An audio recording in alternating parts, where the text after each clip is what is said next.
Ini adalah rame-ramenya yang namanya ilmu hitam atau putih atau ilmu merah. Jadi saya akan menceritakan yang namanya energi ilmu hitam dan energi ilmu putih.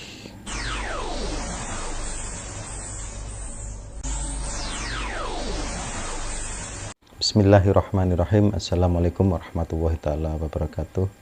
Hamdan syukranillah amma ba'd.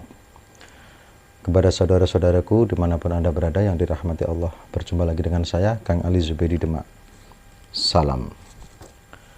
Tapi marilah kita semuanya memuji syukur kehadirat Allah Subhanahu wa Ta'ala yang telah memberikan kita kesehatan, kenikmatan, kerezekian, dan besar pula yang telah kita nikmati. Tidak lupa kita membacakan Alhamdulillahirrabbilalamin, bersyukur kepada Allah Subhanahu wa Ta'ala. Salawat salam kepada Nabi Agung Muhammad Sallallahu Alaihi Wasallam yang kita selalu memohon syafaat beliau fitini wa dunya hatal akhirah dengan bacaan Allahumma sholli ala sayyidina Muhammad wa ala ali sayyidina Muhammad. Sobat-sobatku dimanapun Anda berada yang dirahmati Allah dan diberikan keberkahan dalam segala hal. Ini adalah rame-ramenya yang namanya ilmu hitam atau putih atau ilmu merah. Jadi saya akan menceritakan yang namanya energi ilmu hitam dan energi ilmu putih. Karena saya orang Jawa, asli dari Demak, Kota Wali, dari kota terkenal Sunan Kalijogo, Kadilangu. Memang di dalam Al-Quran, ilmu hitam dan putih itu tidak diterangkan. Diterangkan tetapi bisa dikatakan ini ilmu hitam, ini ilmu putih, itu tidak. Tapi yang namanya energi hitam dan energi putih itu adalah kita sebagai orang Jawa. Itu turun-temurun dari nenek moyang. Karena apa? Manusia itu pasti berdampingan dengan yang namanya jin atau setan. Itu pasti. Karena keturunan Nabi Adam alaihissalam itu akan diganggu oleh iblis. Dan iblis pun memiliki keturunan yang dinamakan setan. Bisa dikatakan karena setan bisa meninggal dan iblis tidak bisa meninggal. Tetapi janji iblis ingin menghancurkan atau menjerumuskan keturunan Nabi Adam alaihissalam. Jadi sobat-sobatku dimanapun Anda berada, kita petik dari cerita sedikit ini, insya Allah nanti bisa Anda telusuri, bisa Anda perbedakan, atau bisa Anda dirasakan atau diresapi. Yang namanya energi putih atau energi hitam itu sudah saya katakan itu dari turun-temurun, karena saya orang Jawa mengakui kalau adanya Wali Songo, itu mengakui. Terus adanya karomah waliullah, itu mengakui. Karena apa? Dari segi karomah, mulai kita sebagai NU, terus terang saya orang NU, namanya Syekh Abdul Qadir Al-Jailani juga karomah. Terus yang lebih dari sahabat-sahabat Nabi Muhammad Sallallahu Alaihi Wasallam yang namanya sahabat Umar bertengkar dengan setan. Terus sahabat Ali itu juga pernah menyembuhkan orang sakit. Jadi seperti itu, turun-temurun yang namanya wasilah atau ilmu yang bersanad. ilmu yang bersanad. Turun-temurun sampai sekarang, khususnya saya menceritakan di tanah Jawa, karena di tanah Jawa ini adalah agama Islam dikembangkan pesat oleh Wali Songo.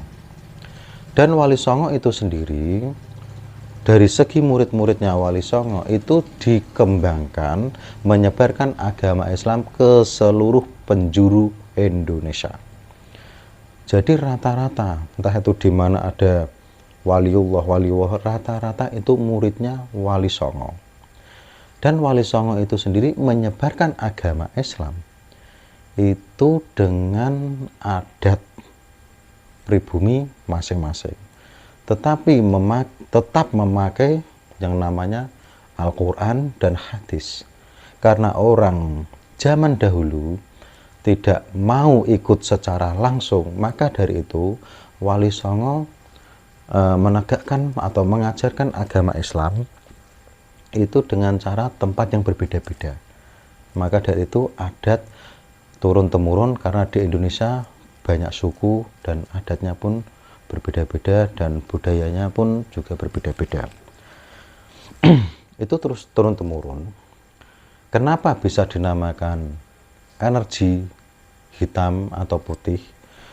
Terus orang Jawa bisa dibilangkan ilmu hitam dan ilmu putih. Jadi kita semua kan sudah tahu, di dalam Al-Quran pun diterangkan ada malaikat yang namanya Harut wa Marut. Itu dia pertama kali di dunia memberikan pelatihan sihir. Itu. Jadi itu terus berkembang terus, sihir itu berkembang sampai sekarang. Mengapa ada yang namanya santet, teluh, tenung, guna-guna, sihir? Nah, itu karena adat budaya tempat masing-masing. Karena di tempat sana bisa dibilang santet, di tempat sana bisa dibilang tenung, di tempat sana bisa dibilang guna-guna, di tempat sana bisa dibilang sihir, lah seperti itu. Ini saya akan menceritakan satu saja kalimat di dalam Al-Quran. Maaf, ini cuma sebagai pengetahuan antara nanti membedakan energi hitam dan energi putih. Maka dari itu, seumpama kita sebagai orang Jawa, saya orang Jawa terus terang, kita memiliki bacaan surat Al-Fatihah. Kalau kita membaca Al-Fatihah dengan memohon kepada Allah Subhanahu wa Ta'ala untuk penyembuhan si A, dengan benar-benar kita memohon kepada Allah Subhanahu wa Ta'ala untuk penyembuhan si A, atas ridhonya Allah Subhanahu wa Ta'ala, si A ini benar-benar sembuh. Nah, itu yang pertama. Lah, seperti itu dari turun-temurun, seperti ini bisa dikatakan, disimpulkan adalah ilmu putih atau energi putih. Maksudnya apa? Bertujuan dengan baik. Bertujuan dengan baik, membantu sesama dan memohon ridhonya Allah Subhanahu wa Ta'ala. Maka dari itu, seperti inilah yang dinamakan ilmu putih atau energi putih. Yang namanya energi hitam, seumpama kita melakukan amalan atau riyadhah surat Al-Fatihah. Surat Al-Fatihah, terus kita memohon kepada Allah untuk membunuh si A, atau untuk menyakiti si A, atau untuk memporak-parikkan keluarganya si A. Atas izin Allah Subhanahu wa Ta'ala, orang tersebut bisa mati, bisa sakit, bisa keluarganya hancur. Apa karena surat Al-Fatihah? Bukan. Itu karena nafsu dan iblis yang ada di tubuh kita. Maka seperti itulah yang dinamakan energi hitam, atau bisa dikatakan ilmu hitam. Maka sobat-sobatku dimanapun Anda berada, apabila sobat-sobatku di seluruh dunia yang telah menonton video saya, perbedaan ilmu hitam atau ilmu putih itu sebenarnya memang tidak ada. Intinya Gusti Allah itu menyuruh kita untuk perbuatan yang baik dan menjauhi perbuatan yang mungkar. Jadi yang dinamakan energi atau yang dinamakan seperti itulah, dari saya orang Jawa sendiri turun temurun bisa dikatakan kalau orang yang suka berbuat jahat itu bisa dinamakan ilmu hitam atau energi hitam. Kalau wong Jawa ngareni orang itu suka abangan. Maksudnya abangan itu apa? Mau mendoakan untuk keburukan seseorang. Tapi kalau mau mendoakan untuk kebaikan seseorang, itu bisa dikatakan ilmunya putih. Ini karena saya sebagai orang Jawa.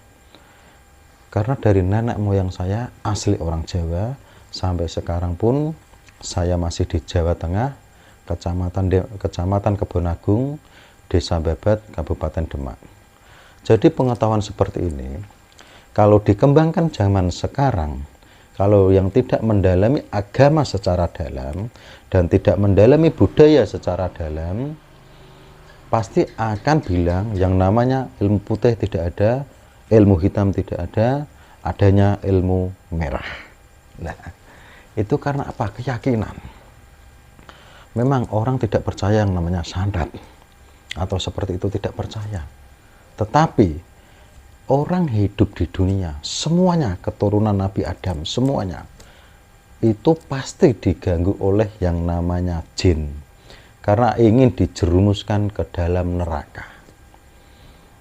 Maka dari itu sobat-sobatku dimanapun Anda berada, apabila sobat-sobatku ingin belajar melalui YouTube atau melalui seorang guru, silahkan didalami atau ditelusuri guru itu belajarnya itu bagaimana. Dia apakah belajar yang memenuhi syariat Islam atau belajar yang tidak memenuhi syariat Islam. Maka dari itu rata-rata yang namanya orang itu pasti saling kadang menyalahkan satu sama yang lain. Jadi dengan pengertian seperti ini, saya memberikan pengertian seperti ini, nanti bisa dikembangkan. Dan dikembangkan pun bisa banyak. Tadi seperti Al-Fatihah untuk penyembuhan. Kalau itu hikmah, berarti diridhai Allah Subhanahu wa Ta'ala. Dan insya Allah, energi pun akan terpancar aura baik, aura positif.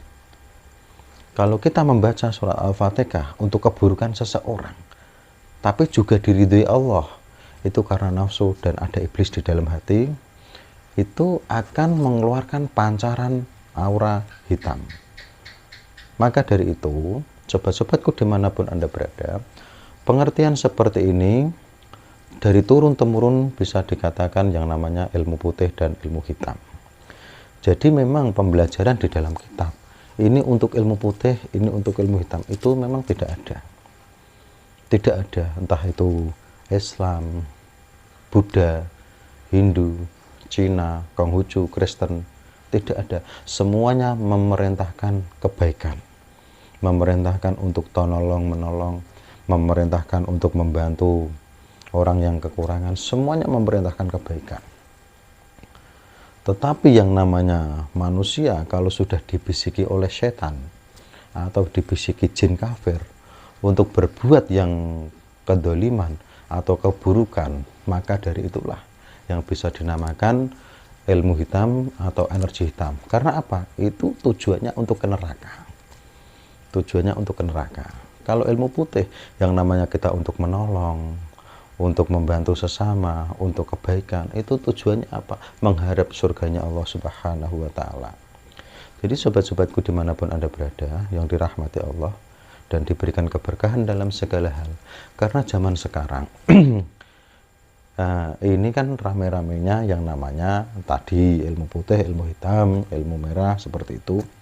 Memang pengertian kalau kita tidak mendalami ilmu putih itu seperti apa dan ilmu hitam itu seperti apa. Itu karena tindak laku orang yang mempelajarinya. Kalau kita mempelajari ilmu untuk kebaikan, insya Allah bisa dibilang itu ilmu putih. Karena ilmu putih itu adalah bersih, tohara, suci. Bisa dikatakan seperti itu. Dan kalau kita belajar sesuatu ilmu untuk keburukan, berarti itu adalah perbuatan setan. Kalau sudah perbuatan setan, pasti gambarannya adalah hitam. Maka dari itu bisa dikatakan energi hitam atau ilmu hitam. Ini adalah cerita seperti ini adalah turun temurun. Kalau dibuat dasar di Al-Qur'an, di kitab, itu pasti untuk berdebat.